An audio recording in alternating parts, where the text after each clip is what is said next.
What really happened at Site-13? This is going to be part 2 of the 3-part series that SCP Explained did. I know there was some questions about why I didn't react to it from another creator, and guys, I try to spread the love, and this one was requested specifically, so I admit I like all SCP videos. I like the animations, I like the short ones, I like the long ones, I like them all, but I try to keep it mixed up over here, and I hope y'all enjoy that and respect that. For the most part, make sure to subscribe to SCP Explained if you like good animations for SCP, and subscribe to me if you like reactions, and let's get in part 2 of this series. It's the mission of the century, a daring rescue into the depths of one of the most dangerous locations in the multiverse, Site-13, otherwise known as SCP-1730. When the impossible Site-13 was first discovered, multiple mobile task forces were sent to plumb its depths, and none returned. They were greeted to a labyrinthine nightmare, littered with deadly cognito hazards, escaped SCPs, and mysterious, murderous leeches. Some were trapped along with the civilians they were sent to rescue. Others were killed or changed in unimaginable ways. Mobile Task Force Apollo 3, also known as the Game Wardens,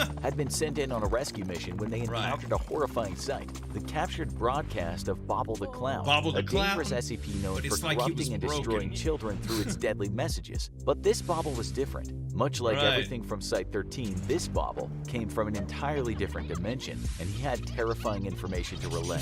In the universe where Site-13 originated, the site's psychopathic director, one Elliot Emerson, had struck a deal with the Global Occult Coalition, a controversial government group who intends to protect humanity by killing anomalies rather than containing them. Emerson had converted his site into an unethical, unrestrained slaughterhouse and was incinerating SCPs by the hundred in a so-called body pit. But Emerson's game of death came back and bit him, snapping the threads of reality and turning the entire site into a dimensionally displaced super anomaly. The Game Wardens realized they were in way over their heads. Their chances of surviving this place were dropping by the second, and if they wanted any chance of succeeding in their mission, they needed backup. So Site Command called in NTF Top 5, aka Samsara. Calling in Samsara for a run-of-the-mill collection mission is like using a bazooka to kill a housefly.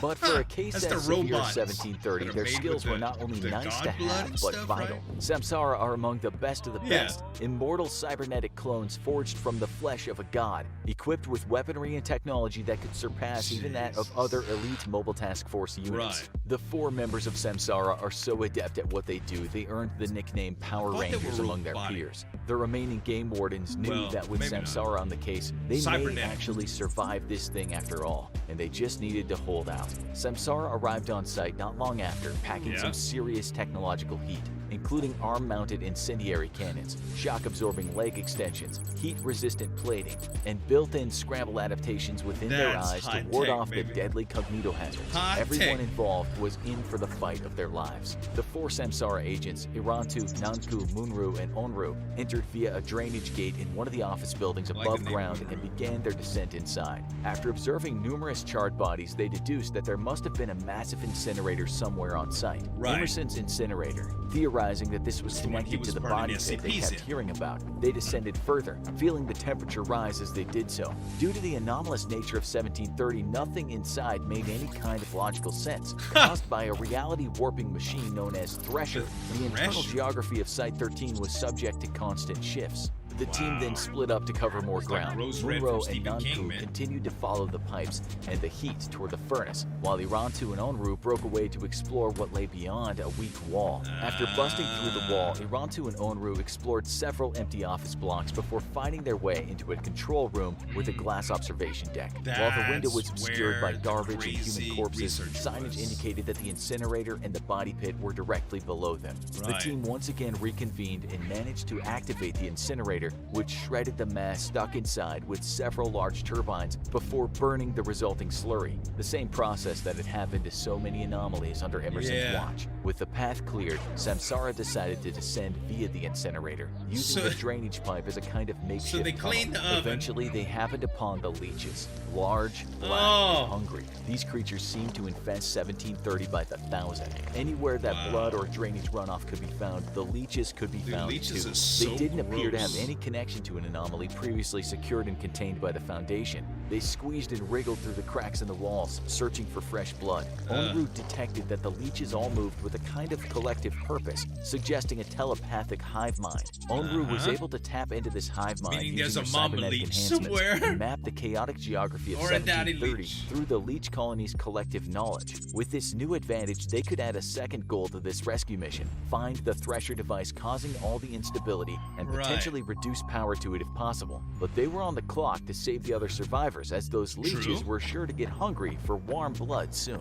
They followed the leeches down the most direct path toward the survivors. On the way, they encountered a horrifying creature, the many-limbed humanoid that functions as Emerson's eternal punishment. His charred body tied screaming and alive to the platform where the monster's head should be. They managed to make it past the monster before finally rendezvousing with Captain Hollis of Mobile Task Force Zeta 9, otherwise known as the Mole Rats, as well as the game wardens and the other survivors. There were 27 surviving members of Site-13 staff, many of which had severe injuries, making it even harder to transport them back to safety through the hazardous terrain. All from and this to make dimension? matters worse, the leeches were back. The team quickly decided that the best route out of here was directly past the Thresher, where they could reduce power to the machine for just long enough to create a stable path of escape.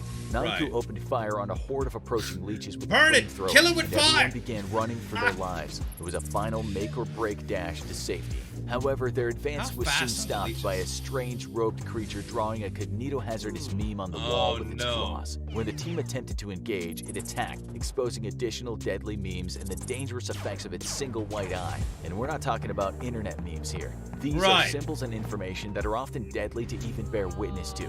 And for you or I, this would be a real threat, but not to a team equipped with goggles containing cognitohazard filter technology. The battle was cut short when the floor collapsed underneath them and the creature was devoured by something even larger and more monstrous. It's the mama leech! Black leech covered in huge red eyes.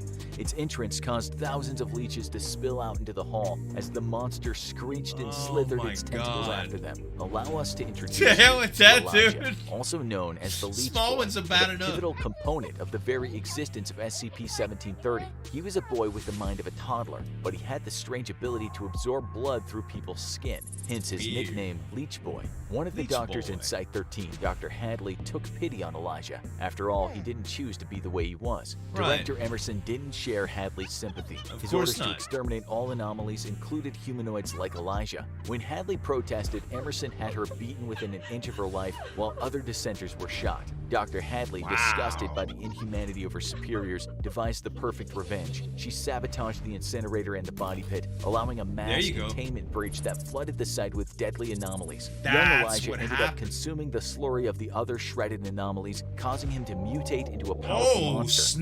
That's what happened. Who gave birth to and controlled all the others. It was Hadley's revenge that caused Emerson to panic and activate Thresher, leading to a rift in reality and the creation of 1730, and by extension, all the problems faced by our heroes today. Samsara and the others fled Leech Boy and began taking a different escape route. However, while en route, they encountered the shredded crystal butterflies, a dangerous SCP capable of destroying organic matter with a mere touch. Irantu stepped up to bat, roasting the creatures with his arm-mounted incinerator and taking extreme damage to his body in the process. But they didn't have time to rest. With the butterflies disposed of, they kept moving, heading toward the Thresher. But not all the SCPs were necessarily working against them. Bobble the Clown came in handy at the next checkpoint, manifesting in the monitor of an electronic door and opening the way through. As they continued on their journey, they had to fight off frequent attacks from leeches, losing some of the task force members in the process. They were also forced to face off against a number of other anomalies in order to survive, such as SCP-2316, manifesting as floating bodies beneath them, and SCP-1370, which used a huge mechanized body to attack the team of survivors. That was all just a warm-up for the true final battle, though. The floor shattered beneath them, and out of an impossible huge chamber, the monster that had once been Elijah wriggled free, reaching for them with huge tentacles and shrieking from its thousand-toothed maw. It was at least 200 meters tall and barely reacted to any amount of firepower. It seemed like they were all doomed until Captain Hollis had a truly crazy idea. With the help of Samsara, she led the bloodthirsty abomination down through the cryonic center and into an Olympia-class testing chamber. There, as the Leech Boy was bearing down on them, Hollis opened the gates to two adjacent containment cells, and something beyond incredible happened. Two of the most powerful SCPs ever known, a giant sword-wielding Gate Guardian and the reality-bending cosmic deer, SCP-2845, entered the arena. What followed was one of the most epic showdowns in the history of the SCP Foundation, as the deer and the Gate Guardian went to battle against the all-devouring leech. While the monsters fought, Hollis ordered her team to get the rest of the survivors to safety. She and Muru of the Samsara team remained behind to prevent any of the anomalies from escaping, as the entire what y'all gonna do against two gods and a leash? Forces of the battle raging around them, and the Threshers continued onslaught on reality. Dude. Even if the survivors escaped, would the anomalous developments inside Site-13 escape and wreak havoc on the world at large? That's when Hollis received a vision. A horrific, charred, post-apocalyptic world roamed by inconceivably powerful entities and nightmare gods. It was a vision so horrific that guess Leech Boy was a broke god? her mind. She knew what she had to do. The only way she could truly defeat this terrible place and ensure safety for mankind. While Leech Boy, the Gate Guardian, and the Deer continued their battle for the ages, Hollis ran to Thresher and forced the machine into overdrive. Up above, the remaining members of Samsara, the Mole Rats, and the Game Wardens escorted the survivors to safety. Downstairs, Thresher emitted a blinding white light as the system began overload.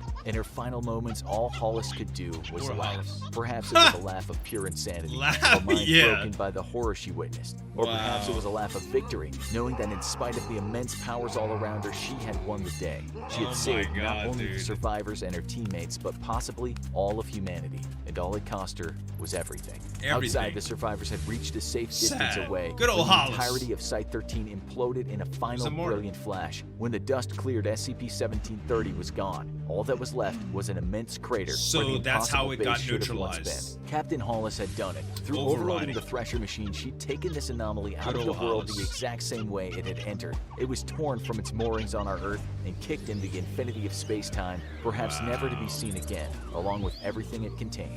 SCP-1730 was reclassified to neutralized. Of course, the Foundation would have plenty of other anomalies to pursue soon after, but the nightmare of Emerson's Site-13 was over once and for all.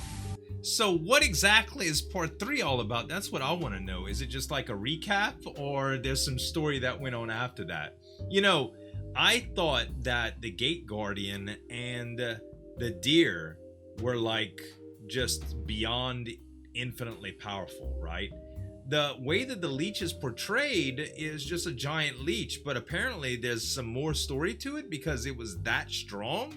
I'd like to read more about that one for sure, or watch a video about it specifically, unless this is like the culmination of that information. Maybe we'll find out more in part 3. At any rate, guys, I hope y'all really enjoyed the reaction. Make sure to check out SCP Explained in the description, as well as a couple videos that I reacted to from him. Thanks so much for watching. As always, this is Zueljin signing off. We'll see you next time.